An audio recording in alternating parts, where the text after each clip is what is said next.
حضرت علی رضی اللہ تعالی عنہ نے فرمایا، معافی مانگنا یہ ظاہر نہیں کرتا کہ آپ غلط اور دوسرا صحیح ہے، بلکہ یہ ظاہر کرتا ہے کہ آپ کے رشتے کی اہمیت آپ کی انا سے بڑھ کر ہے۔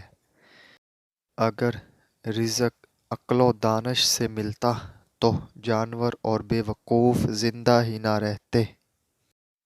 زندگی کی اصل خوبصورتی یہ نہیں کہ تم کتنے خوش ہو، بلکہ زندگی کی اصل خوبصورتی یہ ہے کہ دوسرے تم سے کتنا خوش ہے۔ جسے تقدیر پر یقین ہوتا ہے وہ اپنے اوپر نازل ہونے والی مصیبتوں سے نہیں گھبراتا۔ ہمیشہ ایسے شخص کو چنا کرو جو آپ کو عزت دے، کیونکہ عزت محبت سے کہیں زیادہ خاص ہوتی ہے۔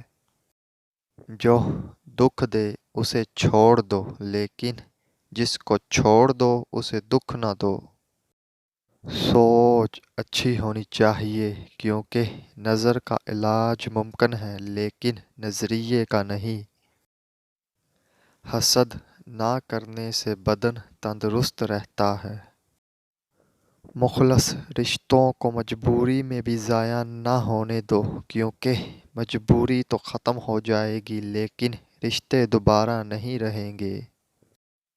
اگر زندگی کو ہمیشہ خوشیوں کے ساتھ گزارنا چاہتے ہو تو غم زدہ لوگوں کے غم سنا کرو، کبھی دکھی نہیں رہو گے۔